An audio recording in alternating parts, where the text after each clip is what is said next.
খেলবো, যেই ছাত্ররা খেলার জন্য দাঁড়াইলো সেই তো আল্লাহর ওলি নেই। তাহলে আল্লাহ বলছে কাবুরা মাকতান ইনদাল্লাহি আন তাকুলু মা লা তাফআলুন। ওগো শামীম ওসমান এমন কথা কেন বলো? এই কথা তো আল্লাহর কাছে অত্যন্ত অপছন্দের, অত্যন্ত ঘৃণার, যে তোমরা মুখে যা বলো কাজে তা করো না। অথচ দেখেন অপর দিকে যারা বলেছে এই মাটি আমাদের সম্পদ, এটা তিতুমিরের মাটি, এটা শাহজালালের পুণ্যভূমি, এই জমিনে রক্ত ঝরেছে, আমার শহীদদের রক্ত লেগে আছে, ৭১ রক্ত দিয়েছি, এই জমিনে আল্লাহর ওলিরা ঘুমানো, এই জমিনকে অতন্দ্র প্রহরীর মতো পাহারা দেব।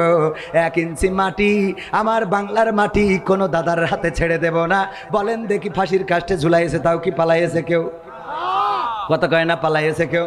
বরং মৃত্যুটাকে বরণ করেছে, হামলা হয়েছে, মামলা হয়েছে, এই দেশ ছাড়ে নাই, মাটি ছাড়ে নাই, এলাকা ছাড়ে নাই, বছরের পর বছর জেল জুলুম নির্যাতন সহ্য করেছে।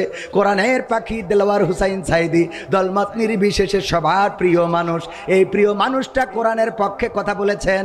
আওয়ামী লীগেরাও তার ওয়াজ শোনেন, বিএনপি জামাত জাসদ বাসদ হেফাজত সবাই তার ওয়াজ শোনে না, শোনে না? পালিয়েছেন কখনো? পালান তো নাই, বরং আল্লাহর নবীকে যেমন প্রস্তাব দেওয়া হয়েছিল, বিশ্ব নবীকে বলল, কাফেরেরা বলল দেখো সে কি চায়, এই মক্কায় তো সব আছে, আমরা তার সব দেব, কি কি দেবে? আবু তালিবকে ডেকে বলল মুহাম্মদকে থামাও। কি থামাবো, কিভাবে থামাবো? বলল প্রস্তাব নিয়ে যাও ৩টা। কয়টা? ৩টা। ১ নম্বর, যদি সে ক্ষমতা চায় মক্কার প্রেসিডেন্ট বানাবো, যদি সে অর্থ চায় সবচেয়ে ধনী বানাবো, যদি সে নারী চায় তাইলে সবচেয়ে সুন্দরী নারীর সাথে বিয়ে করাবো, আর যদি বলে না ৩টাই লাগবে একসাথে দিয়ে দেব, এর বিনিময়ে কালেমার দাওয়াত দেওয়া ছেড়ে দিতে হবে। আল্লাহর নবী সাল্লাল্লাহু আলাইহি সাল্লাম বললেন যে এই জন্যই আমি বসে আছি। কথা কয় না? কয় ঠিক? আল্লাহর নবী এই জন্যই বসেছিল? নাউজুবিল্লাহ, বলেন নাউজুবিল্লাহ। এই যে ওয়াজ আমার শ্রোতাকে আমি মাঝে মাঝে পরীক্ষা নিই, যে যারা শ্রোতা এরা দেখি কিরাম ওয়াজ শুনে আবেগ মানে কি, মানে ওয়াজের পরীক্ষায় যে একটু করবো, আপনাদের করবো রাজি? দেখা যাক, জীবনে তো কবে পরীক্ষা দিয়েছেন? 5, 4 পড়ি, আমিও অনেক আগে দিয়েছি ছোটবেলায়, তো একটা পরীক্ষা হয়ে যাক, রাজি? আল্লাহ রাব্বুল আলামিন হঠাৎ করে মুনকার নাকিরকে খুঁজে পাচ্ছে না।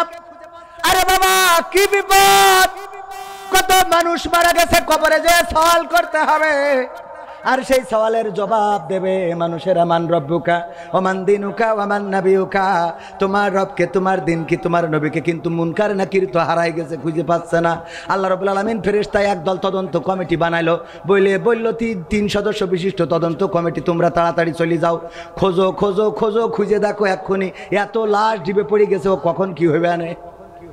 ওরে বাবা এই পৃথিবীতে খুঁজে পায় না। হঠাৎ করে দেখে বাগদাদে আব্দুল কাদের জিলানির কবরে মুনকার নাকিরের হাত পিছনে নিয়ে পিঠ মোড়া দিয়ে বাইন্ধে রেখেছে। আল্লাহর কাছে যেয়ে বলল, আল্লাহ মুনকার নাকিরের খুঁজে পাবো কি করে? আল্লাহ ওই যে বাগদাদে দেখলাম তোমার এক বান্দার কবরে পিঠ মোড়া দিয়ে বাইন্ধে থুয়ে দিয়েছে। আল্লাহ বলছে যা ওই বান্দার কাছে জিজ্ঞাসা করো তার দাবিটা কি, কি জন্য বাইন্ধেছে, কি করলি ছাড়বে, তাড়াতাড়ি করে ছেড়ে দিতে বলো। এসে জিজ্ঞেস করছে, আল্লাহর বান্দা তুমি কে? আমি আব্দুল কাদের জিলানী। কেন বেঁধে রেখেছ? এই 2 জন আমাদের 2 জন মুনকার নাকির ফেরেশতা, সারা দুনিয়ায় কত লাশ দেড়ি পড়ে গেছে, কখন প্রশ্ন করবে? আল্লাহ বলল ছেড়ে দিতে, কয় না ছাড়া হবে না। অপরাধ কি তাদের? অপরাধ হলো আমার কবরে ঢুকেছে কিন্তু সালাম দিয়ে প্রবেশ করে নাই, এই জন্যে বেঁধে রেখেছি। এখন কি করতে হবে? আল্লাহর কাছে যেয়ে বলো এই অপরাধে বেঁধে রেখেছি। আল্লাহর কাছে যেয়ে ফেরেশতারা বলেছে, আল্লাহ আব্দুল কাদের জিলানী সালাম দেয় না, এই অপরাধে তাদের হাত পিছনে দিয়ে হাত করা, ওই যে হাত মুড়া দিয়ে একেবারে কায়দা করে বেঁধে রেখেছে, ছাড়বে না। বলছে যাও যে প্রস্তাব দাও যে আর কি করলি ছাড়বে, সে কি চায়, তার দাবি দাবা কি, দাবি মেনে নেওয়া হবে। তখন আব্দুল কাদের জিলানির কাছে এসে ফেরেশতারা বলতেছে, ও আব্দুল কাদের জিলানী, আল্লাহ পাঠিয়েছে, কোন দাবি আছে আপনার, সেই দাবি আল্লাহ পূরণ করে দেবে। তখন আব্দুল কাদের জিলানী বলতেছে, দেখো আল্লাহরে যেয়ে বলো, আল্লাহ জানো এই বাগদাদে যত কবরবাসী আছে সব কবরবাসীগুলোকে আল্লাহ চিরজীবনের মতো কবরের আযাব মাফ করে দেয়। এই কথা যখন ফেরেশতারা যেয়ে বলেছে, ওগো আল্লাহ, আব্দুল কাদের জিলানী গোটা বাগদাদে যত কবরবাসী আছে সব কবরকে ক্ষমা করে দিতে বলেছে, আর কোনো কবরে আযাব দেয়া যাবে না। তখন আল্লাহ রাব্বুল আলামিন আব্দুল কাদের জিলানীকে ডাক দিয়ে বললেন, ওগো আব্দুল কাদের জিলানী শোনো, তুমি আজকে আমারে যে বিপদে ফেলেছো আব্দুল কাদের জিলানী, আজকে তুমি আমারে ছোট্ট একটা শাস্তি দিয়েছো, একদম নরমালে ছেড়ে দিয়েছো। অথচ তুমি যদি বাগদাদ না বলে, তুমি যদি বলতে মাশরিক থেকে মাগরিব পর্যন্ত যত মানুষ এই পৃথিবীতে চিরজনমের মতো বিদায় নিয়েছে, আর কিয়ামত পর্যন্ত যারা বিদায় নিয়ে চলে যাবে তাদের ক্ষমা করে দাও। আমি আল্লাহ বাধ্য হয়ে গেছিলাম ক্ষমা করার জন্যে, তবে তুমি শুধু বাগদাদের মানুষের ক্ষমা চেয়েছো, আমি আল্লাহ ক্ষমা করে দিলাম। বলেন সুবহানাল্লাহ। সুবহানাল্লাহ বলেছেন কয়জন? হাত তোলেন। নারায়ে তাকবীর বলেননি কয়জন? নারায়ে তাকবীর। এবার আপনারা বলেন কারা ফেল কারা পাস? এই ফেরেশতার বান্ধার মতো শক্তি, হ্যাঁ? পরীক্ষা বইলে কয়ে নিলাম তাও ফেল, হ্যাঁ? আল্লাহরে বিপদে ফেলার মতো শক্তি কারো আছে? নাউজুবিল্লাহ বলবেন না? বলেন নাউজুবিল্লাহ। মানে সুর দিয়ে বললে ওরে বাবা সুবহানাল্লাহ পড়ার জন্য মন ডাকু পাকু করে, ঠিক না ভাই? ঠিক। ও আল্লাহ হুজুর কত সুন্দর করে রে। এই ওয়াজ শুনে সুবহানাল্লাহ পড়লেন ভাইরা আমার। আকলটারে কাজে লাগাতে হবে, বিবেকটারে কাজে লাগাতে হবে।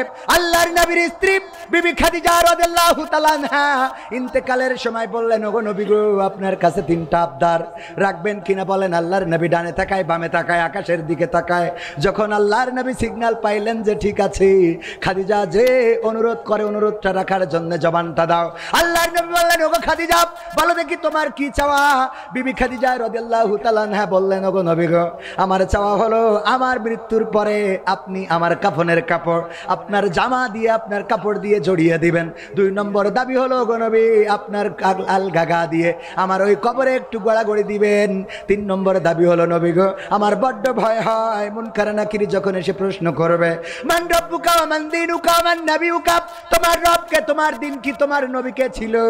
আমি জানি না ওই কবরে প্রশ্নের উত্তর ঠিক মতো দিতে পারবো কিনা, আমি ভয় পেয়ে হয়তো প্রশ্নের উত্তর ভুলে যেতে পারি। ওগো আল্লাহর নবী, আপনার কাছে দাবি হলো আপনি আমার কবরের কাছে দাঁড়াবেন, আর যখন মুনকার নাকির সওয়াল করার জন্য আসবে আপনি আমার পক্ষ থেকে জবাবটা দিয়ে দিবেন, এইটাই আপনার কাছে আবদার। আল্লাহর নবী বললেন, কেন এমন আবদার করলে ওগো খাদিজা? খাদিজা রাদিয়াল্লাহু তাআলা আনহা বললেন, ওগো নবী গো, আমার আবদারটা এই জন্যে আমি বড্ড ভয় পাই কবরের আযাবের, না জানি কবর আমার সাথে কিরূপ আচরণ করে। আপনার গায়ের জামা যদি আমার কাফনের কাপড় হয় তাইলে আমি বিশ্বাস করি হয়তো কবর আমার সাথে বেয়াদবি করবে না। যদি আপনি আমার কবরে একটু গড়াগড়ি দেন, বিশ্ব নবীর দেহ মোবারক ওই কবরের মধ্যে পড়েছিল, ওই কবর হয়তো বেয়াদবি করবে না। আর আপনি যদি মুনকার নাকিরের প্রশ্নের জবাবটা দিয়ে দেন ওগো নবী, তাইলে আমার আর কোনো ভয় থাকলো না।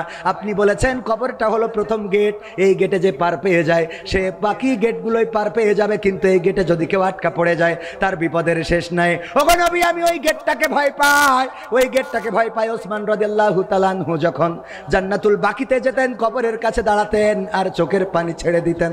আল্লাহর নবীর সাহাবীরা প্রশ্ন করলেন, ওগো ওসমান, কোন জায়গায় তোমার এত চোখের পানি ছাড়তে দেখি না, অথচ যখন জান্নাতুল বাকিতে কবরের কাছে আসো তখন তোমার চোখ থেকে পানিগুলো ঝরতে থাকে, দাড়ি ভিজে ভিজে টপ টপ করে পড়তে থাকে, কারণটা কি? ওসমান রাদিয়াল্লাহু তাআলা আনহু বললেন, তোমরা কি বিশ্ব নবীর মুখে শোনো না, এই কবর হলো প্রথম গেট, এই গেট থেকে যে পার পাবে সে সব জায়গায় পার পাবে, আর এই গেটে যদি কেউ আটকা পড়ে যায় তাইলে তার পার পাওয়ার স্বপ্নটা চূর্ণ বিচূর্ণ হয়ে যাবে। এই জন্য কবরের কাছে যখন আসি তখন নিজের চিন্তা হয়, আরে এই কবরে আমি পার পাবো নাকি পাবো না। ওগো আমার ভাইরা, আল্লাহর নবীর সাহাবী, আল্লাহর নবীর সাহাবী ওসমান গনি, আল্লাহর নবীর জামাতা দুই মেয়েকে, জিন্নুরাইন দুই মেয়েকে পেয়েছেন। দুই মেয়ের আল্লাহ রাব্বুল আলামিনের দুই মেয়েকে বিবাহ করার সুযোগ পেয়েছিলেন ওসমান রাদিয়াল্লাহু তাআলা আনহু। সেই সাহাবীও কান্নাকাটি করে খাদিজা রাদিয়াল্লাহু তাআলা আনহা এমন একজন ব্যক্তি। একদিন আল্লাহর নবী এবং জিবরাইল আলাইহিস সালাম বসে আছেন। হঠাৎ করে জিবরিল বললেন, ওগো নবী, আমার যাওয়ার সময় হয়ে গেছে, কেন চলে যাবেন? আমি দেখতে পাচ্ছি বিবি খাদিজা আপনার জন্য খাবার নিয়ে আসছে। ওগো নবী, আমি এখন চলে যাব। তবে যাওয়ার আগে বলে দিতে চাই, ওগো নবী, বিবি খাদিজা আসার পরে দুইটা সুসংবাদ দেবেন।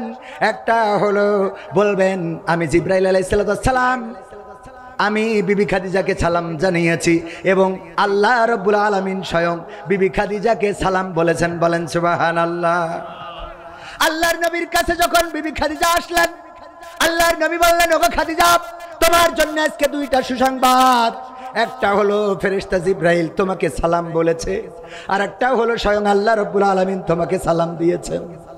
আল্লাহর নবীর স্ত্রী খাদিজা রাদিয়াল্লাহু তাআলা আনহা বললেন, ওগো নবী, ফেরেশতা জিবরাইলের সালামের জবাব তো আমি দিতে পারি, এই সালামের জবাবটা আমি দিলাম, কিন্তু আল্লাহর নবী, আল্লাহ রাব্বুল আলামিনের সালামের জবাবটা কেমন করে দিতে হয় এটা জানি না, এই সালামের জবাবটা আপনি আমার পক্ষ থেকে দিয়ে দেন। এমন একজন রমণী, সে মৃত্যুর সময় চিন্তা করছে, হারে যদি মারা যায় কবর আমার সাথে কেমন আচরণ করবে। এই ভয়ে আল্লাহ রাসূলকে বললেন, আল্লাহ রাসূল, আপনি দাঁড়িয়ে আমার ফেরেশতার জবাবটা দিয়ে দেবেন। আল্লাহ রাসূল ইন্তেকালের পরে দাফন কাফন শেষ করার পরে দাঁড়িয়ে রইলেন। সবাই চলে গেল, আল্লাহ রাসূল দাঁড়ানো, কারো সাহস নেই ডাকার। হাসান হুসাইন, আল্লাহর নবীর ফাতেমা, কন্যা ফাতেমা কান্নাকাটি করে। সম্ভবত তখন হাসান হুসাইন হয় নাই, আমার জানা নাই। আমি হাসান হুসাইন বলতে গেছি, এটা আসলে ফাতেমা রাদিয়াল্লাহু তাআলা আনহার নাম বলতে যে ওই নাম চলে এসেছে। নবীর কন্যারা কান্নাকাটি করে। ফেরেশতা জিবরাইল এসে বললেন, আল্লাহর নবী, আপনি তাড়াতাড়ি করে বাড়িতে যান, আপনারা হালবর্গকে সান্ত্বনা দেন। বিবি খাদিজাকে হারিয়ে কান্নাকাটি করে তার সন্তানেরা, যে তাকে সান্ত্বনা দেন। আল্লাহর নবী বললেন, ওগো জিবরাইল, তুমি তো এসেছো, এখনো তো মুনকার নাকির আসে নাই। আমার পরে ওসিয়াত, খাদিজা বলেছে মুনকার নাকির আসলে আমি যেন তার প্রশ্নের জবাব দিয়ে দেই, এখনো পর্যন্ত আসলো না, আমি দাঁড়িয়ে আছি। ফেরেশতা জিবরাইল বললেন, ওগো নবী, আপনি বাড়িতে যান। যেই খাদিজা কবরের মুনকার নাকিরের প্রশ্নের জবাবের এত ভয় পেয়েছে, আল্লাহ রাব্বুল আলামিন আরশে আজিম থেকে ওই খাদিজার হয়ে সকল প্রশ্নের জবাবটা করে দিয়েছেন। বলেন সুবহানাল্লাহ। আল্লাহর নবীর এমন এমন সাহাবীরা কবরকে ভয় পেত। আর আব্দুল কাদের জিলানী রাহিমাহুল্লাহ, তিনি একজন আল্লাহর ওলি, এটা ঠিক আছে, কিন্তু তার কবরে সালাম দেয় নাই বলে হাত মুড়া দিয়ে বেঁধে রেখেছে। কেন দাফন কাফন করার সময় কি দড়ি দিছিল সাথে? এইটুকু তো চিন্তা করা লাগে, কথা কয় না। যাই হোক, ফেল করাতে কোনো অসুবিধা নেই। আমাদের দোষটা কি? সুর দিয়ে আমিও ফেল করেছিলাম। এই যেদিন আমার অ্যাডভোকেট এনামুল হক মুহতারাম চাচা যান, উনি আমার মাদ্রাসায় পাল্লা মোকামতলায়, তখন আমরা ছোট, উনি বললেন আমি একটা পরীক্ষা নেব।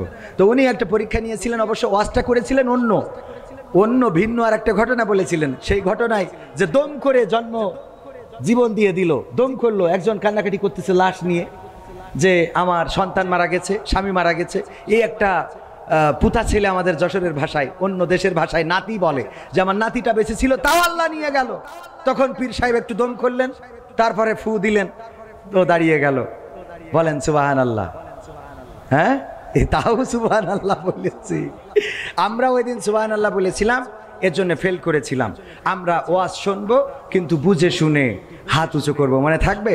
সুবহানাল্লাহ, আলহামদুলিল্লাহ কোন জায়গায় বলতে হয়, এগুলো যদি না বুঝি, ওই যে উদাহরণ দিতে যে মাঝে মাঝে প্রায়ই বলি, এখন যে টাকা কালেকশন করতেছে, দত্তপাড়ায় বলেছিলাম যে 50,000 টাকা দেওয়ার মতো কেউ কি আছেন? কেউ কথা বলে না। হুজুর সুদ দিয়ে বলার একজন তো জিম আছে। হুজুর বলছে 50,000 টাকা দেওয়ার মতো কোন আল্লাহর ওলি আছেন নাকি? আমি দোয়া করে দেব। বলেন হাত উঁচু করেন। কেউ হাত উঁচু করে না, দোয়া করব বাপ দাদা, দাদা দাদি, নানা নানি, 14 গোষ্ঠী যেন জান্নাতে থাকে। কেউ হাত তোলে না, তোলে না, তোলে না। এবার হুজুরির হয়ে গেছে রাগ, সুর দিয়ে বাদ দিয়ে এবার চিল্লাইনো শুরু করে দিয়েছে। 50,000 টাকা দেওয়ার মতো এই ধোপা খোলায় একজনও নাই, হাত উঁচু করেন। মানে ঘুমেতে উঠে হাত উঁচু করেন শুনে, ধমক শুনে হাত উঁচু করে বসে আছে। বলছে নাম কি? ওবায়দুল কাদের। আল্লাহ ওবায়দুল কাদের 50,000 টাকা করলো দান, তুমি বাড়িয়ে দাও, সম্মান নিয়ে খায়াত দাও, পিতামাতা দাদা দাদি নানা নানি 14 গোষ্ঠী যারা কবরে আছে ক্ষমা করে জান্নাত দিয়ে দাও। ও তো বলছে আল্লাহ কাল বিড়ি না খালি তো হাগাও হবে না, অথচ সেইটা কিনার টাকাও নেই। 50,000 টাকা দোয়া আমি কোয়ানে রাখবো। 50,000 টাকা দোয়া করে দিলে মার খাওয়ার ভয়তে কিছু বলে নাই। পরের দিন জুম্মার দিন আমার খতিব ডাক্তার, আমার খতিব জনাব মাওলানা শফিকুর রহমান স্যার, ওনার কাছে যে বলছে হুজুর গো বিপদে তো পড়েছি, একটু ফতোয়া দিতে হবে। কি ফতোয়া? ওই যে মাহফিল হচ্ছিল ধূপ খোলায় না ধূপা খোলায়, আমি ওখানে ধূপা খোলায় ওখানে 50,000 টাকার জন্য হুজুর কালেকশন করছিল। আমি হঠাৎ করে ঘুমায় পড়িলাম, খেয়াল করিনি। হুজুর যখন বলেছে হাত উঁচু করেন, আমি উঠে পরে হাত উঁচু করেছি, কিন্তু তার আগে বলেছে 50,000 টাকা কিনা দেবেন, হাত উঁচু করেন। আগের লাইন ঘুমির মধ্যে চলে গেছে, যে গিয়ে উঠে দেখি হাত উঁচু করার শব্দ। হাত উঁচু করেছি, হুজুর দোয়া করে দেশ 50,000 টাকার। এখন আমার তো বিড়ি কেনার টাকাও নেই, হুজুর এখন আমি করবোটা কি? বলছে অসুবিধে নেই, টাকা না থাকলে দেবেন, কিন্তু ওটা তো ভুলক্রমে হয়ে গেছে। কয় সেটা তো আমিও জানি, ও হাদিস আমার পড়া আছে, কিন্তু আমার ভয় হইলো। হুজুর দোয়া করেছে আল্লাহ ওর মা বাপ দাদা দাদি নানা নানি 14 গোষ্ঠী যারা যারা কবরে আছে আল্লাহ জান্নাত দাও। এখন টাকা যদি না দিতে পারি তাহলে ওদের কি আবার ফিরোইনে জাহান্নামে রাখবে? ওদের কি আবার ফিরোইনে জাহান্নামে রাখবে কিনা? হাত উঁচু বুঝে শুনে করার দরকার আছে না নাই? কোরআনের আলোচনায় ফিরে আসি, মনে কি আছে? আল্লাহ বললেন কাবুরা মাকতান ইনদাল্লাহি আন তাকুলু মা লা তাফআলুন। আলোচনার বিষয় এটা কোনো রাজনীতির কথা না, এই আয়াতের পরিপ্রেক্ষিতে আমার কথা হলো পালাবো না পালাবো না, পালাবে না পালাবে না, যাই না তবু দেখা, তাদের ছাড়া দেশটা এখন লাগে ফাঁকা ফাঁকা। আইন মন্ত্রী আটকে গেল আইনেরই ফাঁকে, দাড়ি ছাড়া দরবেশের ভণ্ড ভণ্ড লাগি। ঠিক না ঠিক? আইন মন্ত্রী আটকে গেল আইনেরই ফাঁকে, দাড়ি ছাড়া দরবেশের ভণ্ড ভণ্ড লাগে। শুনছি কত নেতা নেত্রী খাইতেছে ভাই ডান্ডা, বিচারপতি কালামানিকের ফাটিয়েছে আন্ডা। পলকের ঝলক গেল, পলকের ঝলক গেল থামিয়ে নেটের চাকা, তাদের ছাড়া দেশটা এখন লাগে ফাঁকা ফাঁকা, ওদের ছাড়া দেশটা এখন লাগে ফাঁকা ফাঁকা। কই গেল সেই সংসদেতে মমতাজের গান, কোথায় গেল হজরত বলা শামীম ওসমান? কই গেল সেই সংসদেতে মমতাজের গান, কোথায় গেল হজরত বলা শামীম ওসমান? ইনু মেনন দীপু মনি আছে কারাগারে, বাপ করিলেও পাপ কখনো ছাড়ে কি আর তারে? কোথায় গেল স্পিকারের, কোথায় গেল স্পিকারের দৃষ্টি আঁকা বাঁকা, তাদের ছাড়া দেশটা এখন লাগে ফাঁকা ফাঁকা, ওদের ছাড়া দেশটা এখন লাগে ফাঁকা ফাঁকা। কোথায় গেল আরাফাত আর ব্যারিস্টার সুমন, কথা বলার সময় তারা করে নিয়োজন? মুরগি কবির খাইছে ধরা, জাফর কোথায় আছে? গোপনে কি সেও গেল মোদি দাদুর কাছে? কোথায় গেল সালমের, কোথায় গেল সালমের কাড়ি কাড়ি টাকা, তাদের ছাড়া দেশটা এখন লাগে ফাঁকা ফাঁকা। ঠিক না বেঠে? ফাঁকা ফাঁকা লাগে। যারা এই কথাই রাজনীতি খুঁজে পান, একটাও রাজনীতির কথা না, এটা দুঃখের কথা, আক্ষেপের কথা, কষ্টের কথা। আমার মমতাজ সংসদে গান গাইলো, দেখেন এই মমতাজের জন্য কত ত্যাগী নেতা, তারাও মার্কা পায় নাই। সাকিব আল হাসান ক্রিকেট খেলে, হঠাৎ করে ও নৌকা পাবে কেন? আমার বুঝাই দেন। কথা কয় না, ও ক্রিকেট খেলে পালি ব্যাট বল উইকেট এইসব পাবে, হঠাৎ করে ওই যে পেয়ে গেল। আর অমনি ওখানকার ত্যাগী নেতারা মাইনাস হয়েছে না হয় নাই? কথা কয় না, হয়েছে না হয় নাই?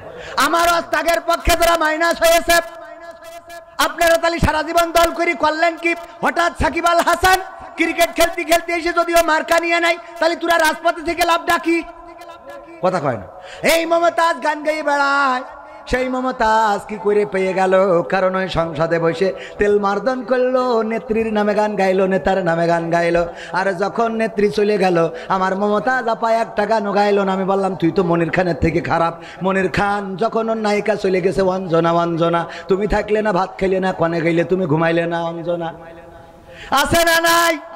সব গানে অঞ্জনা। ও জানতো যে বিয়ে করার পরে আমার স্ত্রী আমারে ছাড়বে না, বলবে এত ভালো বাসতে রে, ক্যাসেটে ক্যাসেটে অঞ্জনারে। ঠিক না বে ঠিক? তারপরেও সাহস নিয়ে গিয়েছে, কত বড় সাহস চিন্তা করতে হবে। আর এখনকার সময় এখনো অঞ্জনার নাম ধরে গায়, আগের সময় তো তাও সাহস করতো, ভালো কথা, কিন্তু এখনকার সময় মোট সাহস করা যাবে না, কারণ আমার মা বোনেরা এখন ডাইরেক্ট, আগে তো তাও একটু কুপাকুপি পিটোপিটি হইতো, শুনতাম স্বামীর মারে, আর এখন ডাইরেক্ট মেশিন কেটে নিয়ে হাওয়া হয়ে যাচ্ছে। ঠিক না বে ঠিক? আপনি এটা শুনুন না, উস্তাদ মানুষ, ওরা শুনুন। এই ঠিক বলছি না বে ঠিক বলছি? ডাইরেক্ট নিয়ে চলে, আমি বললাম নিয়ে যাবি কেন, অন্তত থুয়ে যা, জোড়া তালিতে যদি কাজে লাগানো যায়। শয়তান, বিপদে ফেলেছি আবার নিয়েও গেছিস কেন?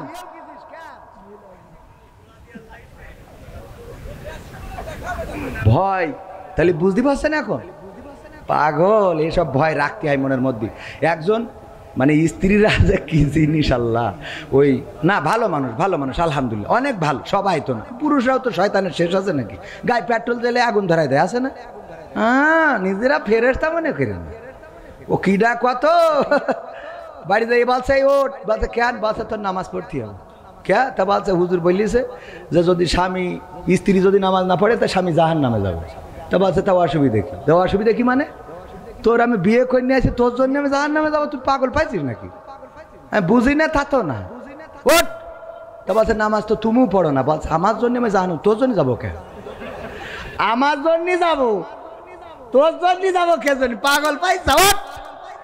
বলছে শীতের রাতে ডিস্টার্ব করি না, কালকে পড়। কে কালকে বেশি থাকবো তার কোনো গ্যারান্টি আছে? গ্যারান্টি আছে? রঙ্গরসের দিন ছিল আমার একদিন, 12 ঘন্টা বেলায় আমার সন্ধ্যা হইল, পাখি উড়ে যাওয়ার বুঝি সময় হলো, পাখি উড়ে যাওয়ার বুঝি সময় হলো। শরীরে চামড়া ছিল টান, মিষ্টি সুরে গাইতাম গান, গলার আওয়াজ আমার কত দূরে যাইতো,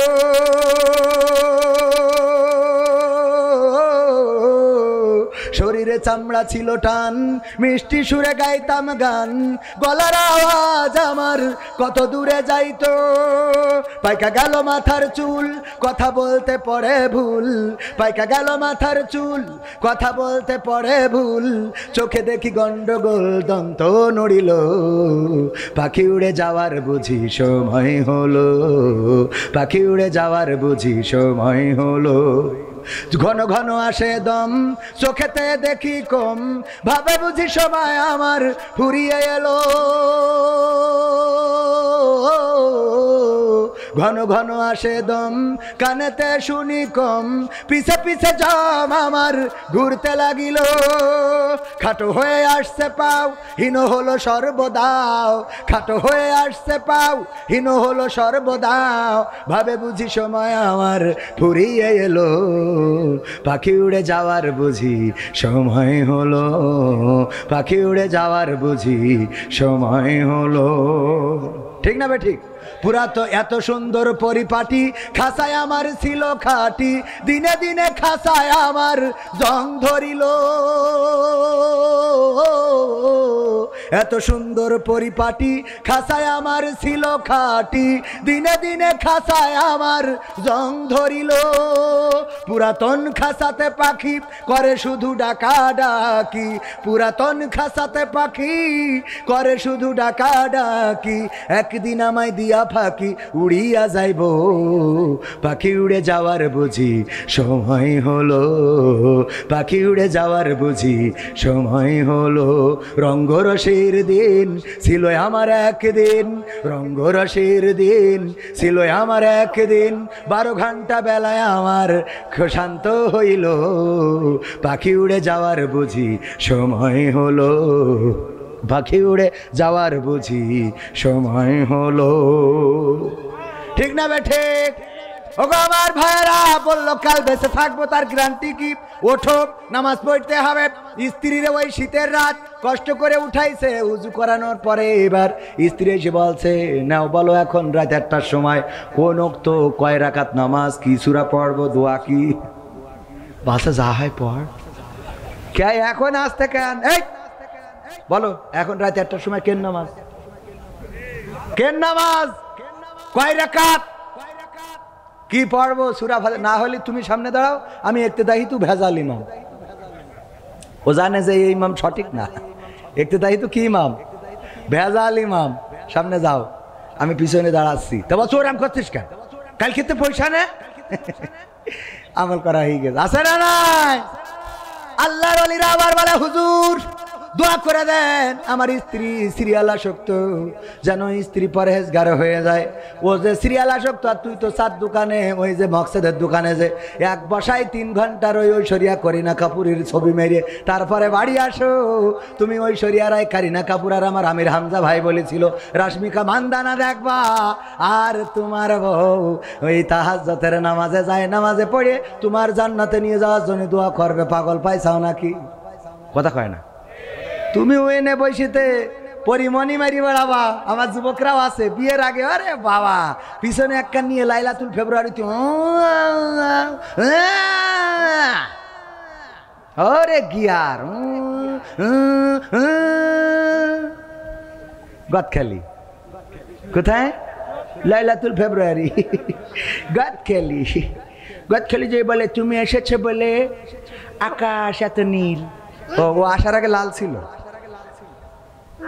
তুমি এসেছো বলে গদখালির গোলাপগুলো লাল হয়েছে ওই এতদিন কালো ছিল শয়তান পাম মারা জায়গা খুঁজে পায় না এবার বিয়ের সময় মসজিদে যায় যে হুজুরি জুম্মার খুতবা শেষে বলে হুজুর আপনার কাছে আইসি আমি তো বিয়ে করার নিয়ত করেছি তো একটা হাফেজা পাত্রী যেন ভাই একটু দোয়া করতে তুই তাহাজ্জুদ পড়লি ওর সাথে হাফেজা লাগবে কেন কথা কয় না দোয়া চাই আপনার কাছে চাই মানে কি হুজুর একটা নেককার পাত্রী যেন হয় তুই নেককার পাবি তুই যে গদখালিতে তাহাজ্জুদ পড়াই ঘুরে আনলি তা তোর যেটা উঠাও তো আর একজন তাহাজ্জুদ পড়াইতে ইবাদত করি আরো 2 রাকাত বেশি পড়িয়েছে কথা কয় না তুমি মনে করছো রে বাবা পরের ঘরে নিয়ে আইছি ও না ও খালাই তো ভাইয়ের কাছে টাকা পায়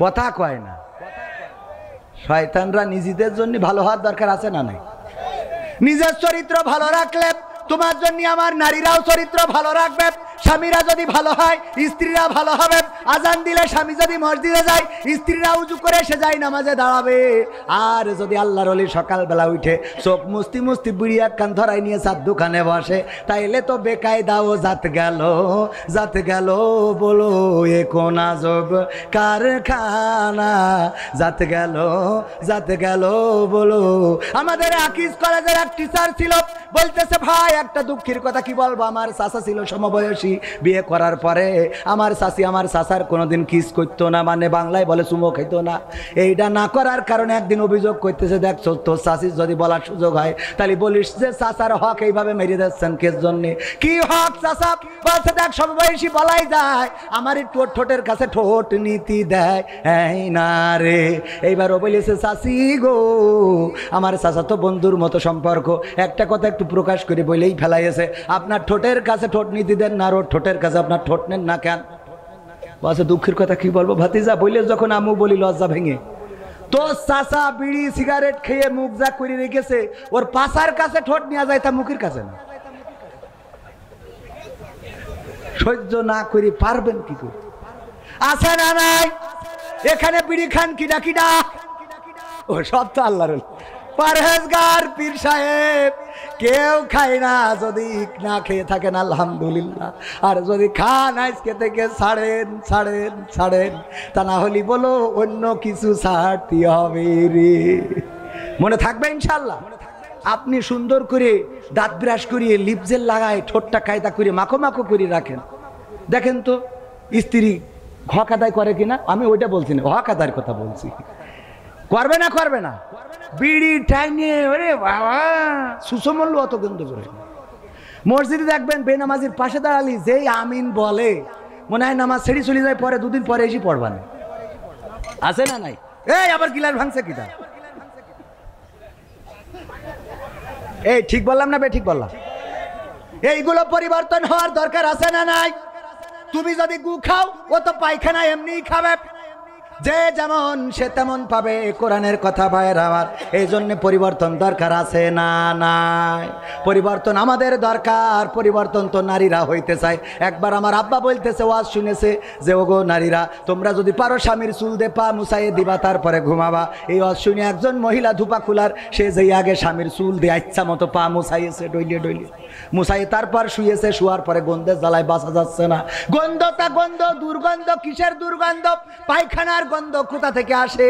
তাড়াতাড়ি করে সুইচ দিয়েতে চারিদিকে খোঁজে, পায়খানার গন্ধ আসে কোথা থেকে না কোথাও খুঁজে পাওয়া যায় না, যায় না, যায় না। হঠাৎ করে স্ত্রীর চুল টেনে এনে স্বামী বলছে, পায়খানার গন্ধ তো চুলিতে আসছে।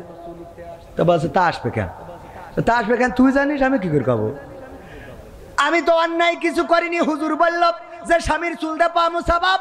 রহিমা আলাইহিস সালাম চুল দে পা মুছাইয়ে দিত। আল্লাহর নবী বলেছেন, যদি কেউ স্বামীর এমন করে খেদমত করে, যদি স্বামীর মাথায় হাত বুলায়, মুখমণ্ডলে হাত বুলায়, তাইলে মাথায় যত চুল আছে স্বামীর সমপরিমাণ চুলের সোয়াব ওর আমল নামায় লেখা হবে। আমার ডাক্তার মুরাদের বউ বলছে, তাহলে আমার তো তেজ মারা সারা, কারণ আমার ডাক্তার একটা মাল নেই। ঠিক না বা ঠিক? আচ্ছা, ওটা যাক যাদের আছে তাদের তো হবে।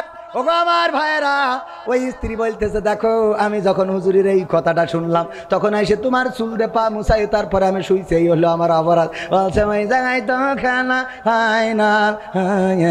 রে ওই যে মোড়ের ওখানে ও তাস খেলছিল টাকা দিয়ে, তাহলে কি হয়ে গেল? কি হয়ে গেল? জুয়া। টাকা দিয়ে খেললে কি?